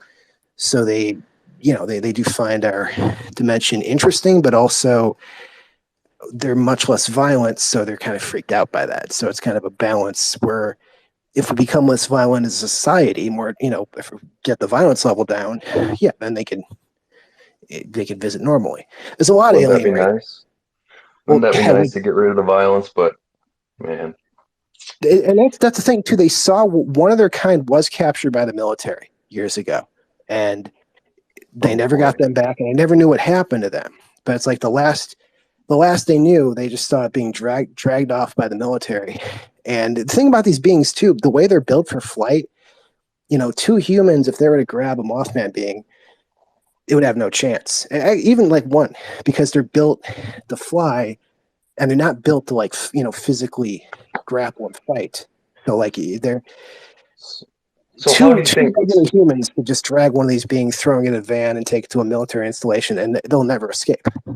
Now, whatever the laws of physics we think are is only 1% described. So we go into another dimension that might be different. Do you think that us as humans can't like physically operate in another dimension, and that's why we can't go there, but other beings can come here, or only selective beings can come here? They've warned people. They've actually warned people it's a little dangerous there because they do have reptilians there. And they weren't super clear, like, are reptilians just walking around their cities, like trading or something? But because other people have asked about going, but I have reptilian experience, so I'll go. But people have actually asked before me, hey, can we visit your dimension? They've said, look, we have reptilians over there. It's a little dangerous because of that. But as someone who's had that experience, it doesn't bother me at all. So I'm like, you got the portal there. I'm in Chicago. Let So me, like, well, what I mean is like, oxygen, whatever, oxygen, like how would it just seems it might be odd to like the way we're set up. We might not even be able to like live there for us five I would, seconds. from what I've remote viewed of their dimension, you would not drop dead there. You could eat the food. You could do. It's foggy. What I got when I remote viewed their home dimension, I got is like they've got some kind of weird. They got way more fog than we do, and that's one of the reasons they evolved that architecture, where everything's like these big interior buildings, where it's an all-in-one, enclosed space. Even their shopping area is just everything's enclosed. So they don't have like outdoor stores because they have some kind of fog issue. So like, so would the other dimension? This is all kind of new to me. So like another dimension, is it like almost like a carbon copy but different? It'd be inverted, like inverted. Like is it the dimension below or above us is like an Earth but different Earth? You know what I'm It saying? it's I get what you mean. No, it's there's people who've gone through dimensional portals accidentally. You've probably heard cases where they go through and suddenly the architecture's all weird and there's beings that look strange and they drive back on the road and they're back home. So you can go to other dimensions. There might be some health issue there, or you might get some bacteria. I don't know, but they're a little more advanced than us too. They're not just like living in castles or something. So, but yeah, they don't seem to have an oxygen problem here, or they're not walking around just dropping dead from being from out of their dimension too long. They haven't mentioned any health problems from being here at all. And one of the funny things, by the way, I got to include this. They told Lon Strickland and his group that look, they realize they're being perceived as evil and scary and dangerous. So their solution to this is they're gonna start chirping. And ever since then, ever since he was told by that, you look at all the Mothman cases we had in Chicago, and most of them, the beings are chirping at people. But it's not very helpful because people don't understand what the hell. I guess they're trying to be friendly by chirping, but it doesn't. It's like maybe in their culture that's friendly, but here it's just confusing. But at All least they're right, trying. let's let Okay. Horizon go ahead. Horizon. Oh, yeah. Hey, this has been very interesting, and I've been paying attention. I'm helping my son with his computer, so I have to. I'm not, but I heard portals, and I heard walking into portals accidentally, and I just wanted to ask you: have you read that book, Abduction to Planet Nine or Planet Nine something? Some guy in Australia. He was a farmer, a French farmer, and he was live abducted by a hermaphrodite golden alien humanoid, but with both sexes, and taken to the home planet. This is a ninth level planet, and everything's in harmony. Like spirituality and materialism are out of balance. And their home planet, their houses look like eggs, and they were like translucent. They were not. They were like different colors. And if you walk, there was the way the door is. There's a golden arch or something, and you walk. That's the doorway, but you can walk into the building any way. But if there's an object behind it, you hit it. And then in the center of this building is a stone. It looked like an egg. And the creature said to the guy, he goes, "How do you? When you're inside the house, you can see out. Everything's transparent. They can't see in, but you can see everything, and they don't have any lights because they have very good vision." And he had it's an interesting story. But the people go. He said, "How do you make these structures of your home?" And they're like, "Oh, it's an atom." And they had actually in the middle was the nucleus, which created the whole structure. That's how powerful they become to manipulate matter. But they did talk about portals because when they first took him, they went into they called it a parallel pocket. So they exited the Earth atmosphere, right? And then they shifted to another direction and they hit a quote unquote portal. And they were in a transitionary phase or transitionary place. And the guy was like, "These people are old. There's cavemen." And then the alien was like, "Yeah, some people accidentally, like Bermuda Triangle and some other places on the planet, they tend to bump into parallel universes and a portal opens up. And then you can accidentally get trapped. And if you don't go back the same way you came, you'll be stuck in here. And in here, there's no time. and you don't heal, so you don't feel pain, and if you get hurt like an internal injury, you will die. But if otherwise, most people just stay there because they never age, they don't get hungry or anything like that. It's just like this limbo land. And he was like, is it like, because he did it with a religious analogy, he's like, is this like what's the Catholics purgatory? And the alien's like, kind of, but he said it's more like an unfinished structure in this universe, like whoever created, they call it the spirit. That's what they worship, like the spirit. And they said, whoever created all this is an area that's not really done. Like it's a gap, it's like not complete. But that is super dope, dude, because I've wondered about that. And that's another story. You're kind of validating that, right? Well, yeah, I mean the Mothman beings, they definitely age. They have a very long lifespan, but they're definitely more advanced in terms of the way they. The thing that blows my mind is this. I don't know if you saw this Barbie movie. I mean, I saw like an HD cam of it, My but I wife couldn't made even me watch it, so yeah. But it just blows my mind that the plot of that movie, this alternate dimension, this female-dominated alternate dimension, that's literally the Mothman dimension, or their society is female-dominated, and from this alternate dimension, they come here and they find all the male-dominated society really intimidating. And I'm like, the plot of this goofy movie is like something that's actually happening with the Mothman beings, like that's really happening in real life. I'm like, it just blows my mind to the point. It's like I don't believe the movie was made as a message. I think it's a coincidence, but it's one of those things where fiction comes up with this zany idea, but then in real life, there's like a real thing happening, right? Equivalent to the art imitates life, life imitates art, that kind of thing. Yeah. All right. Well, that was interesting because there seems to be, when you enter these parallel dimensions, you're not gonna. I don't know if you know. I don't think it's repeatable. Like, let's say Bermuda Triangle is real, and there's a certain anomaly, and then it happens, and then we go through there. Every time someone goes through there, I wonder if they end up in the same spot, or if they're in it, or if it's totally randomized. Do you know about that? Is portal sometimes randomized? One thing, as far as dimensional differences, that I have to mention because it's so weird, it sticks in my head. The Mothman beings told Lon Strickler's team that in their home dimension they look different, and all I could get from that, trying to remember what that means, we look different, is that light works differently there. So they look better, or like there's like coloring or something you can only see when they're in their home dimension because of the wavelengths. The light wavelengths are different. So when they come here, they don't look as pretty and colorful, I guess. Whereas as at home, there's a different wavelength that strikes them from their sun. That's a lot of different dimensional. They look different. They basically, if you were to take a painting and take it to the Mothman dimension, it would look different there because of the different light, I guess. Right. And that's on the planet 9, which was the ninth level of evolutionary planetaries. And they said that there's symmetry in the universe by the spirit created symmetry. So when there's a sun, there's always 9 planets. It's a pattern that I can't remember what, it's not sacred geometry, but it's something to that effect. This is what they were saying. And you can have a situation where a planet gets destroyed and it breaks the symmetry, and then that's something, I don't know what happens, but on the planet he had to wear a mask with a shield because he had to get acclimated, and it was so bright it caused him so many just getting sick.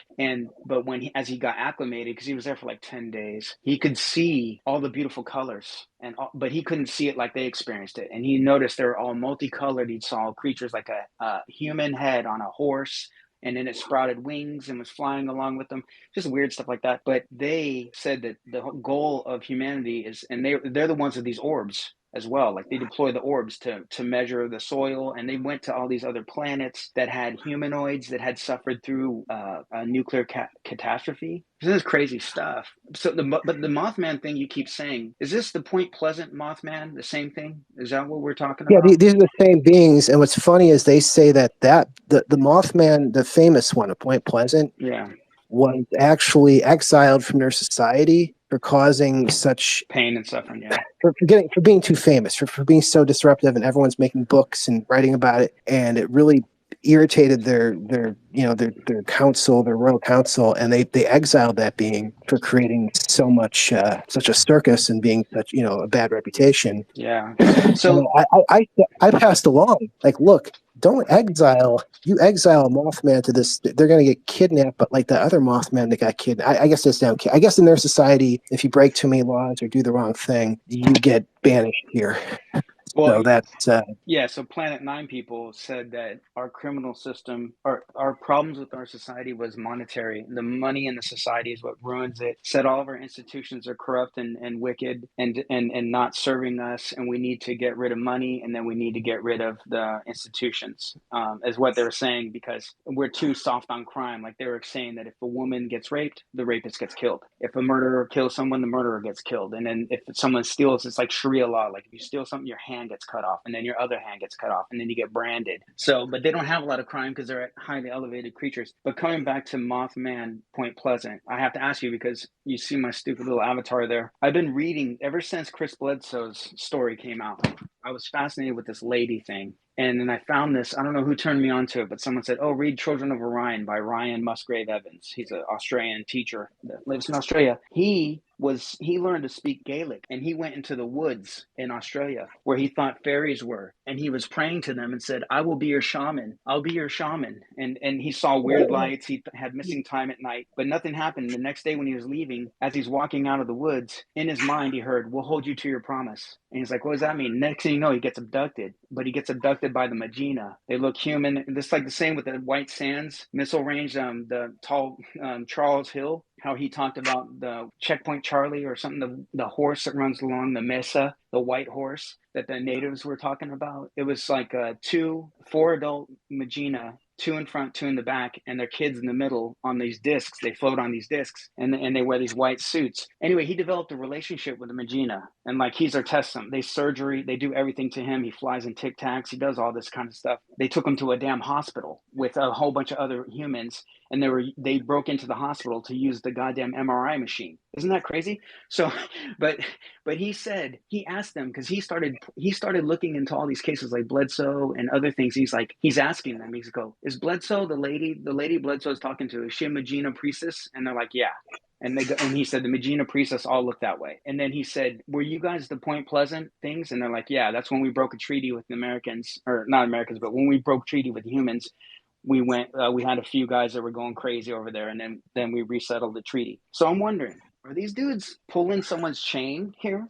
Do you think? Like, are these little deceptive motherfuckers that are over here manipulating people and using them for their own things? I mean, have you heard of the Magina? Have you heard of the Orion? The children, they're from Orion with the J-Rod 45s and the J-Rod whatevers. There's like 3 different versions of these guys. Have you heard of this? yeah.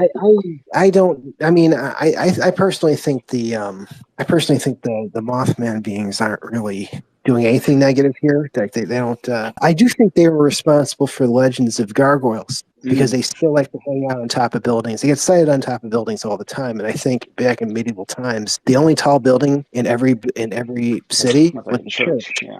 So if you're a winged being and you see a church, like, oh, I'm going to hang out up there, because that's like the best place, safe, that's the best view. Yeah. Okay, so you've never, I mean, because the Mothman, they have like a little, it looks like they're wearing a wingsuit. They got the red eyes, and the Magina have this black Bosa suit that they wear, and it does have the ability for them to levitate, and they can look. Yeah, the Mothman beings are they're physically. I mean, that's part of their body, and some of them, they're actually most often female. Some of them, I mean, some of them are male. Okay. But the ones that are visiting are, I mean, it just as often you got females visiting, but they're I don't think they're a negative influence on us right now. They're just an example. You know, when we talk about the reptilians and the grays, who's positive, who's negative. Some species just are visiting. They don't have a huge, plan. They're just visiting. It's like, like you see aliens all the time, like in Alien Encounters, where there's one really famous case, the Iarga aliens. They kind of look like these otter, like a mix between an otter and a dolphin. Weird looking guys.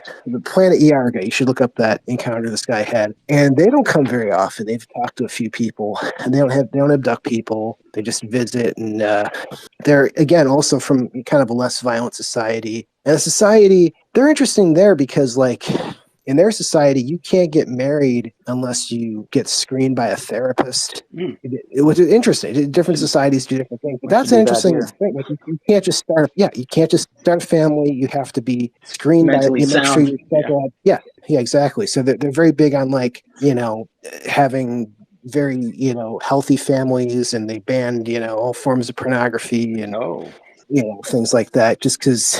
Oh well, now Fringe is not going to go there because that's one of her things. So Hysterical Horizon. Hysterical. First of all, what are you even doing awake right now? I've I'm never in heard you speak in California. a space at 11 o'clock at night. I'm I in don't know what's California. happening. No, I'm in Cali, so it's okay. And I work from home, so no. This is, dude. Are you kidding me? This guy needs to write a book or do a blog or something. Get together with Bridget. She wrote a book, dude. You need to do. You need to get this out. This is a plethora of information, and I'm loving it. I'm loving it. So I'm gonna go back. You answered all my questions. Thank you so much, and let the other gentleman continue to ask you questions or somebody else. But thank you so Actually, I much. think Well, we're gonna shut it down, Horizon. okay. Bridget, I believe, has probably fallen asleep. Or Yeah. Mira, did you want to say something before we close? You just popped up just for a No, speaker. I'm sorry. I just like woke up and I probably hit like the mic by accident, but I love your space because it's like more spiritual, intellectual. Everyone's talking about the aliens in Mexico right now that I find nonsense.